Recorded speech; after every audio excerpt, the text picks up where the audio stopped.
জীবনে বেঁচে থাকার কারণ যে তুই, স্বপ্ন অধরা রয়ে যেত না থাকলে তুই। এই জীবনে বেঁচে থাকার কারণ যে তুই, স্বপ্ন অধরা রয়ে যেত না থাকলে তুই। আমার পৃথিবী পুরোটাই তোকে ঘিরে, জীবন চলার পথে দেখছি ফিরে ফিরে।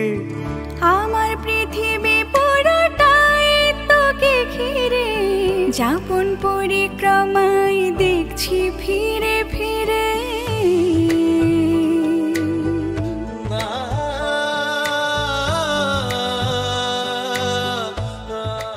না না, ও কিছু বলেনি। ও বলেছে তুমি যদি আমার সাথে জয়েন করো তাহলে সবার খুব ভালো লাগবে, তাই না?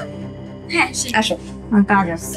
শোনো রাহা, তুমি যদি চলে যাও তাহলে কিন্তু আমি খুব কষ্ট পাবো।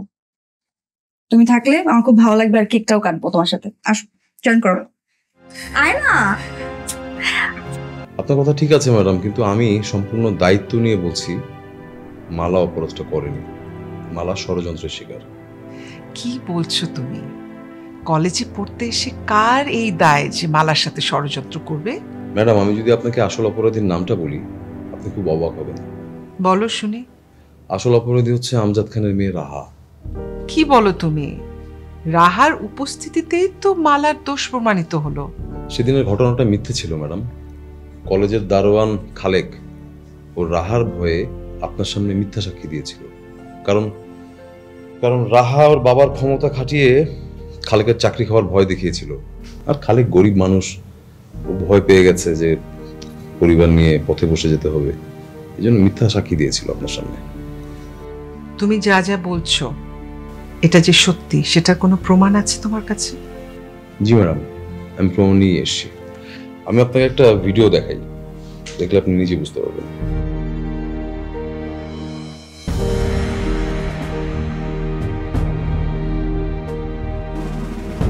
আয় হায়,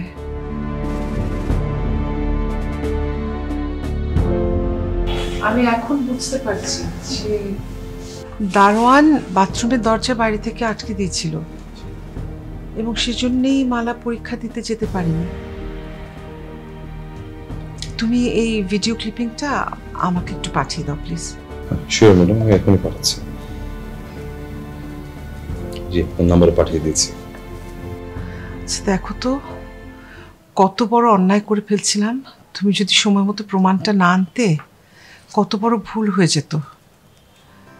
নিরপরাধ একটা মেয়ে শাস্তি পেত। আমি কাল সকালে গিয়ে ওর শাস্তি সব মওকুফ করে দেব, ওর পরীক্ষা দেওয়ার ব্যবস্থা করব, আর বৃত্তির টাকাটাও আবার চালু করে দেব। ধন্যবাদ ম্যাডাম। আরে কিসের ধন্যবাদ? ধন্যবাদ তো তোমাকে।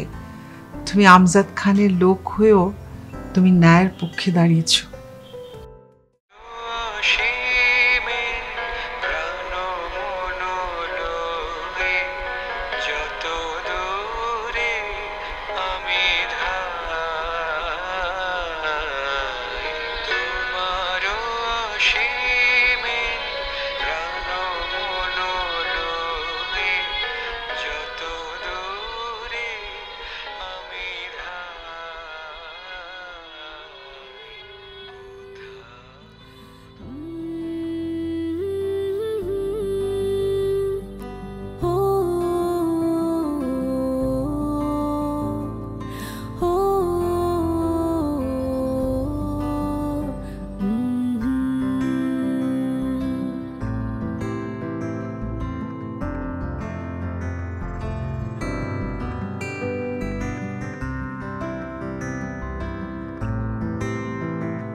আজ আমাকে মনের কথা শুনতেই হবে।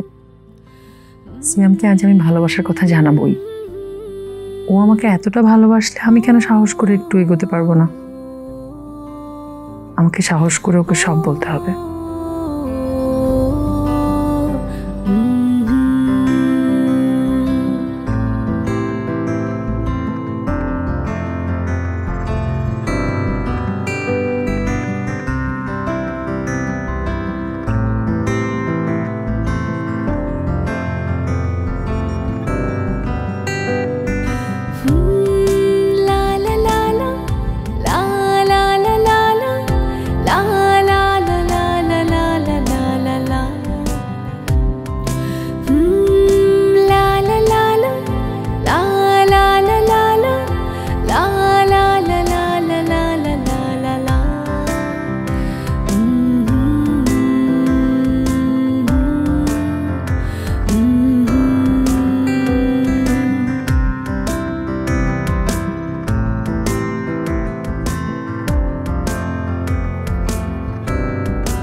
বাবা,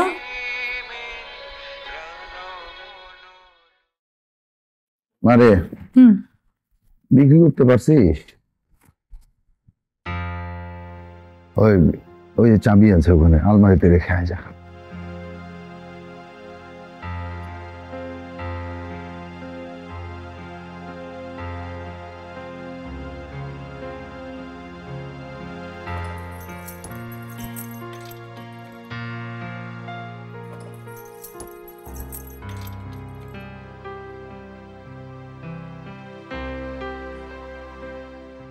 গয়নাগুলো যখন দিয়ে দিচ্ছিলাম আমার না ভীষণ মন খারাপ হচ্ছিল বাবা।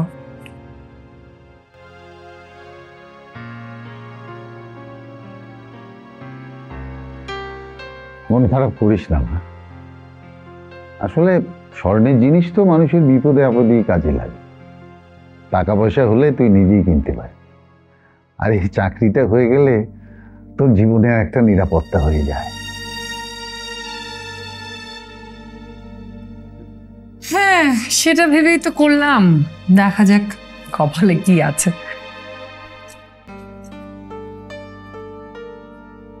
দেখেছিস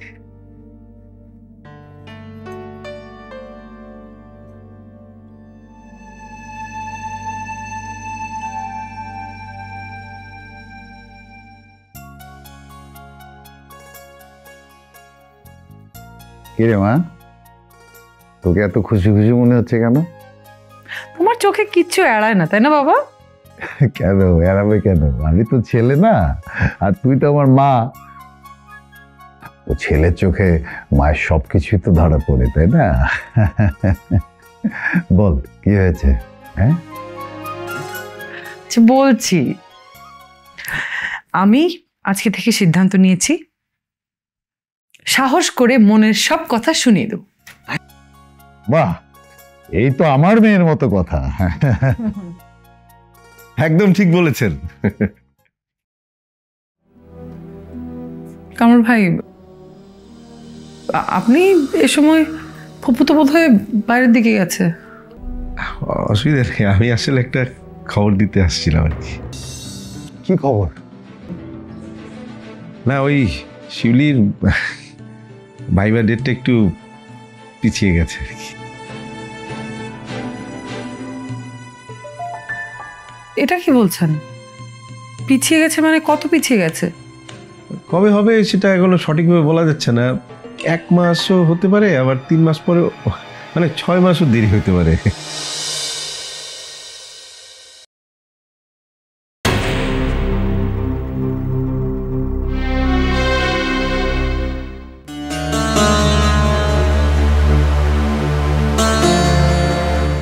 ম্যাডাম আসতে পারি? এসো মানা, এসো।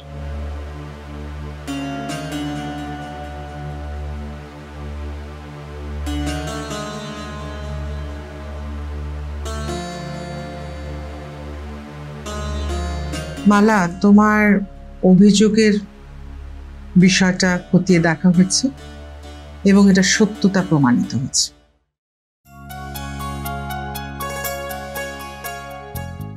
আপনি সত্যি বলছেন ম্যাম?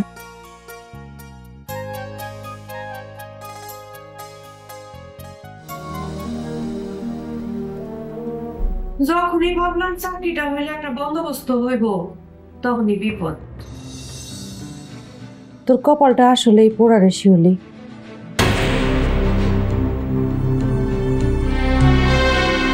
একদম বাজে কথা বলবি না জমিলা। তোর কপাল নিয়ে তুই চিন্তা কর, আমার মায়ের কপাল নিয়ে তোর চিন্তা করা লাগবে না। কিন্তু বাবা, এখন কি হবে? আমি যে মায়ের শেষ স্মৃতিটুকু সব সব ঠিক হয়ে যাবে রে, নিশ্চয়ই অন্য কোনো রাস্তা খুলে যাবে, তুই চিন্তা করিস না।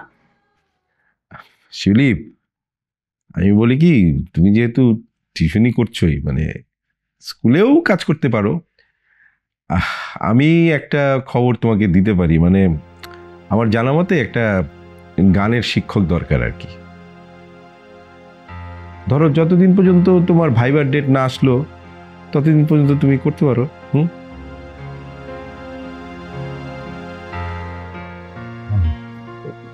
কথাটা তো খারাপ বলো নাই বাবা।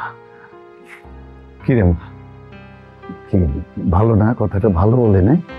হ্যাঁ বাবা, তোমাকে রেখে শহরে যাব? আমি আছি তো। তোমার থাকা লাগবে না। তুমি কেমন থাকো সেটা আমি খুব ভালো মতো দেখেছি। তোমার থাকা আর না থাকা সমান। তুমি থাকতেই বাবার দুইবার অ্যাক্সিডেন্ট হতেও হয়নি। ভাগ্যিস তখন আমি চলে এসেছিলাম। শিউলি, তুমি বিষয়টা ভাইবা দেখো।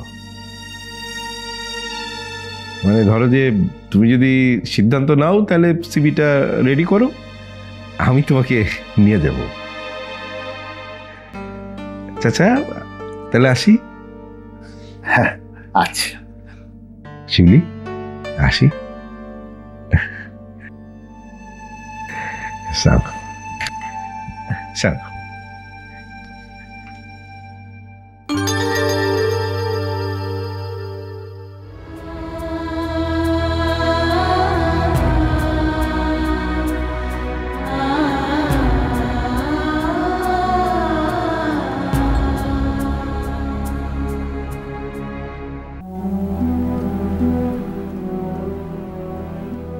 আসলে খালেক স্বীকার করেছে যে রাহাই ওকে কাজটা করিয়েছিল। কতবার যে স্বীকারোক্তিটা দিয়েছে সেটা রাহার ভয় দেখানোর জন্য।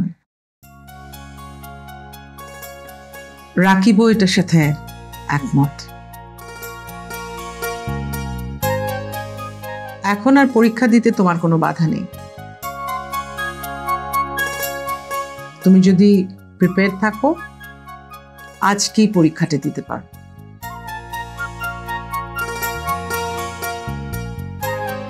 অসংখ্য ধন্যবাদ ম্যাম। তবে আমার একটা দাবি আছে। আবার কি দাবি?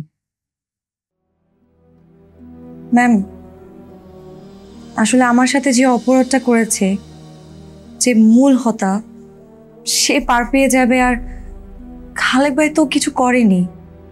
ম্যাম, তাকে শাস্তি দিবেন না প্লিজ। আর এমনি তো খালেক ভাই যেই টাকা উপার্জন করে সেই টাকা দিয়ে তার পুরো ফ্যামিলি চলে। আমি চাই না তার এই চাকরিটা যাক। এটাই তার লাস্ট সম্বল। ম্যাম প্লিজ তাকে কিছু বলবেন না। খালেক, মালার কাছে মাফ চা। আপা খুবই ভালো, আল্লাহ আমার একটু মাফ করে দিন, মাফ করে দিন।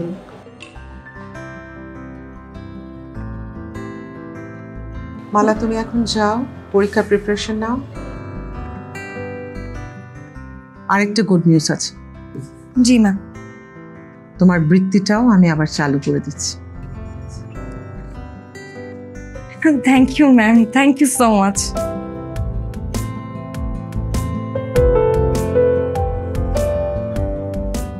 আচ্ছা আসি।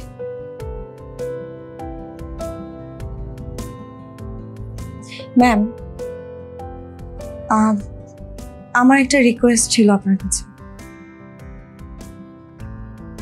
ম্যাম, আমি রাহাকে কিছু বলবো না।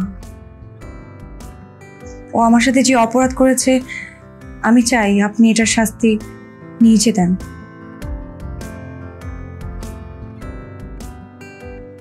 আচ্ছা।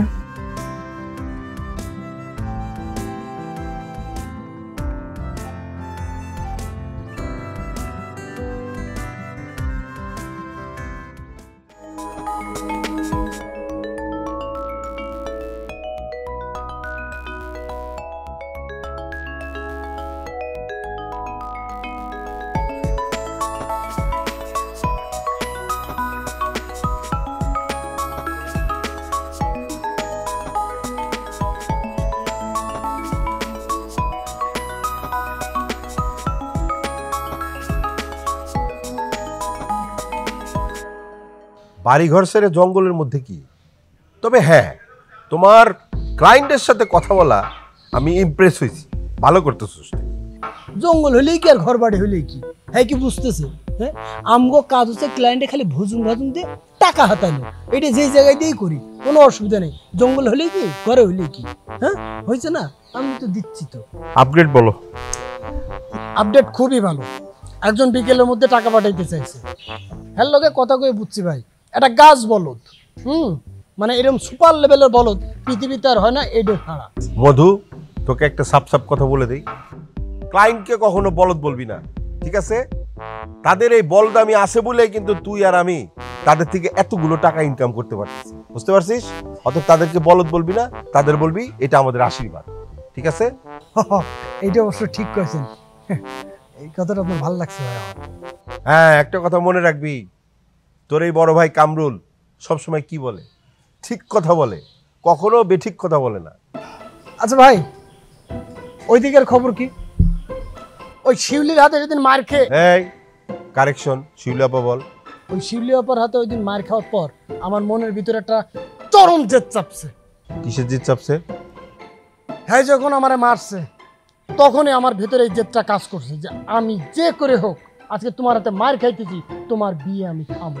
এই বিয়ে যার লগেই হোক, সেটা মুসির সাথে হোক, মেতর সাথে হোক, আমার কিচ্ছু যায় আসে না। আমার কাজ হচ্ছে বিয়ে খাওয়া, বিয়ে আমি খামই। মধু, তুই কি সজ্ঞানে কথা বললি না অজ্ঞানে কথা বললি? তুই তো দেখতেছি ঘরের শত্রু বিভীষণ। হ্যাঁ, আরে শিউলির বিয়ে হবে অন্য কারোর সাথে না, শিউলির বিয়ে হবে তোর ভাইয়ের সাথে, এই কথাটা মনে রাখিস, ঠিক আছে? শিউলিকে বিয়ে করবো শুধু আমি, অন্য কেউ বিয়ে করবে না। খালি এই পথের কাঁটাটা সরে গেলে বিয়েটা ফাইনাল, যে কোনো সময় বিয়েটা হয়ে যাবে, খালি সময়ের ব্যাপার। পথের কাঁটাটাকে? পথের কাঁটাটাকে সেটা বুঝতে পারতেছো না? হ্যাঁ, এত কিছু বুঝতেছো তুমি, পথের কাঁটাটা আবার কে? সিয়াম। আসো। আরে আমি যাবো না বললাম না, তুই এখান থেকে যা, আমার কিন্তু ভালো লাগছে না এখন আর। তুমি তো আমাকে বলতেছো না তোমার কি হয়েছে, এখন সব কথা বলতে হবে আমার? আর জমিলা, তুমিও কিন্তু আসবা, হ্যাঁ, মিস করবা না কিন্তু। আমি তো অবশ্যই যাব।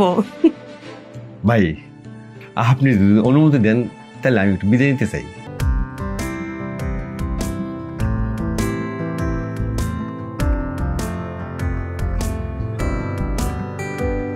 তুই মধু আহরণ করতে গেছিলি, মৌমাছি তোরে তাড়া করছে, আর নাহলে রয়্যাল বেঙ্গল টাইগার তোর সামনে এসে দাঁড়াইছে। হ্যাঁ, আর দুঃসংবাদ দিলে খাইতে পারবো না, এটা কে বলছে? বল কি খারাপ সংবাদ? শুধু থ্যাংক ইউ দিলে তো চলবে না, ট্রিট চাই, খাওয়াতে হবে ভরপুর।